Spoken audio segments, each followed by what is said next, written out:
Hello दोस्तों, आपका अपना एजुकेशन चैनल स्टडी 23 पर बहुत बहुत स्वागत है।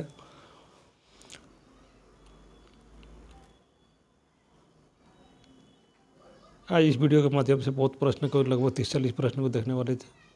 जो पहला प्रश्न, भारतीय संविधान के किस भाग में आपात उपबंध का प्रावधान है? भारतीय संविधान के किस भाग में आपात उपबंध का प्रावधान है? भारतीय संविधान के भाग 18 में आपात उपबंध का प्रावधान है। अगला प्रश्न है, आंध्र प्रदेश राज्य का गठन कब हुआ था? आंध्र प्रदेश राज्य का गठन 1 अक्टूबर 1956 ईस्वी को हुआ था। अगला प्रश्न है, उत्तराखंड भारत का कौन सा राज्य बना था? उत्तराखंड भारत का 27वां राज्य बना था। अगला प्रश्न है, राज्य पुनर्गठन आयोग का अध्यक्ष कौन था? राज्य पुनर्गठन आयोग का अध्यक्ष जस्टिस फजल अली थे, फजल अली। अगला प्रश्न है, जयांग पौधे के किस प्रकार जनन अंग है? जयांग पौधे के मादा जनन अंग है। अगला प्रश्न है, नियंत्रक एवं महालेखा परीक्षक अपना त्यागपत्र किसे देता है? नियंत्रक एवं महालेखा परीक्षक अपना त्यागपत्र राष्ट्रपति को देता है। अगला प्रश्न है, यम और नचिकेता के बीच संवाद का उल्लेख किसमें है? यम और नचिकेता के बीच संवाद का उल्लेख कठोपनिषद में है, कठोपनिषद में है। चलते हैं अगले प्रश्न की तरफ। अगला प्रश्न है, किस सूची के विषय में केंद्र और राज्य सरकार दोनों कानून बना सकता है? यह समवर्ती सूची के विषय में केंद्र और राज्य दोनों कानून बना सकता है। अगला प्रश्न है, करो या मरो का नारा किसने दिया था? करो या मरो का नारा महात्मा गांधी ने दिया था। ये भारत छोड़ो आंदोलन के समय 9 अगस्त 1942 ईस्वी को भारत छोड़ो आंदोलन शुरू हुआ था। अगला प्रश्न है, सिंधु नदी की सबसे बड़ी सहायक नदी कौन सी है? सिंधु नदी की सबसे बड़ी सहायक नदी सतलज नदी है। अगला प्रश्न है, फिजी की राजधानी का नाम क्या है? फिजी की राजधानी का नाम सुआ है। अगला प्रश्न, ये कथन किसका है? राजनीतिक स्वतंत्रता राष्ट्र की प्राणवायु है। ये कथन श्री अरविंद घोष का है। राजनीतिक स्वतंत्रता राष्ट्र की प्राणवायु है। श्री अरविंद घोष का कथन है कि राजनीतिक स्वतंत्रता राष्ट्र की प्राणवायु है। अगला प्रश्न है, विक्टोरिया मेमोरियल हॉल कहाँ स्थित है? विक्टोरिया मेमोरियल कोलकाता में स्थित है। अगला प्रश्न है, पावर हाउस ऑफ सेल कहे जाने वाले माइटोकॉन्ड्रिया, माइटोकॉन्ड्रिया का power house of the cell कहा जाता है। सबसे पहले किसने दिया था? माइटोकॉन्ड्रिया नाम सबसे पहले किस दिन ने दिया था? सी बेंडा ने दिया था।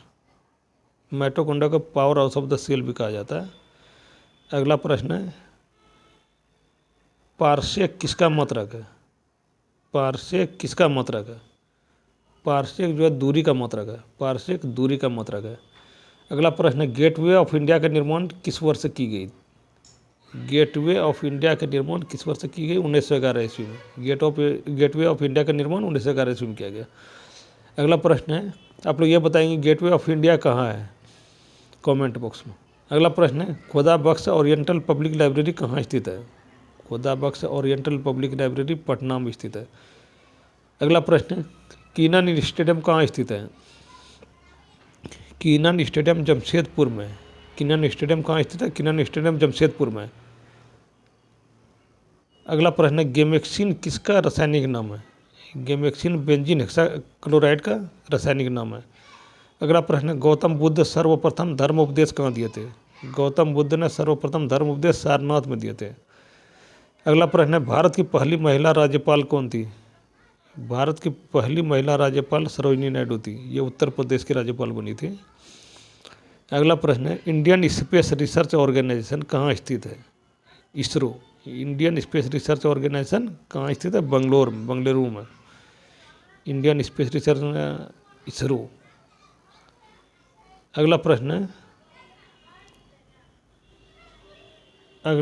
है, भारतीय संविधान का प्रारूप किसने तैयार किया था? भारतीय संविधान का प्रारूप बी.एन. राव ने तैयार किया था। अगला प्रश्न है, रामचरितमानस किसके द्वारा लिखा गया था? रामचरितमानस तुलसीदास के द्वारा लिखा गया था। ये अकबर के समकालीन थे। अगला प्रश्न, आँख में प्रवेश करने वाली प्रकाश की मात्रा का नियंत्रण किसके द्वारा किया जाता है? आँख में प्रवेश करने वाली प्रकाश की मात्रा का नियंत्रण आइरिस के द्वारा किया जाता है। आँख का एक भाग है आइरिस के द्वारा किया जाता है। जैसे रेटिना, कॉर्निया ये सब होता है, उसी तरह का आइरिस एक भाग है। अगला प्रश्न है, भारतीय संविधान के किस भाग को भारत का मैग्ना कार्टा कहा जाता है? भारतीय संविधान के भाग 3 को भारत का मैग्ना कार्टा कहा जाता है। अगला प्रश्न, सबसे पहले किस लोकसभा अध्यक्ष के विरुद्ध लोकसभा में अविश्वास प्रस्ताव लाया गया था? सबसे पहले जीवी मावलंकर लोकसभा अध्यक्ष के विरुद्ध लोकसभा में अविश्वास प्रस्ताव लाया गया था। अगला प्रश्न, किस वेद में जादू टोना आदि का वर्णन है? अथर्ववेद में जादू टोना आदि का वर्णन है। अगला प्रश्न, वो कौन सा महासागर है जिसकी सीमा 3 महाद्वीप को छूती है? वो भूमध्य सागर है जिसकी सीमा 3 महाद्वीप को छूती है, 3 महाद्वीप को छूती है। अगला प्रश्न है किताबुल हिंद ग्रंथ की रचना किसने की थी? किताबुल हिंद ग्रंथ की रचना अल-बरूनी ने की थी। किताबुल हिंद को तहकीक हिंद भी कहा जाता है। किताबुल हिंद या तहकीक हिंद, इसकी रचना अल-बरूनी ने की थी। अगला प्रश्न है, मुस्लिम लीग के द्वारा किस दिन प्रत्यक्ष कार्रवाई दिवस के रूप में मनाया गया था? मुस्लिम लीग के द्वारा 16 अगस्त 1946 ईस्वी को मुस्लिम लीग के द्वारा 16 अगस्त 1946 ईस्वी को प्रत्यक्ष कार्रवाई दिवस के रूप में मनाया गया था। अगला प्रश्न है, भारतीय राष्ट्रीय कांग्रेस की स्थापना के समय भारत का वायसराय कौन था? भारतीय राष्ट्रीय कांग्रेस की स्थापना के समय भारत का वायसराय लॉर्ड डफरिन था। लॉर्ड डफरिन का कार्यकाल 1884 से 1888 ईस्वी तक था। अगला प्रश्न है, विश्व मौसम संगठन का मुख्यालय कहाँ स्थित है? विश्व मौसम संगठन का मुख्यालय जिनेवा में स्थित है। विश्व मौसम संगठन का मुख्यालय जिनेवा में है। अगला प्रश्न है, कोटोपेक्सी ज्वालामुखी किस देश में स्थित है? कोटोपेक्सी ज्वालामुखी इक्वाडोर में स्थित है। कोटोपेक्सी ज्वालामुखी इक्वाडोर में स्थित है। Thank you, thanks for watching.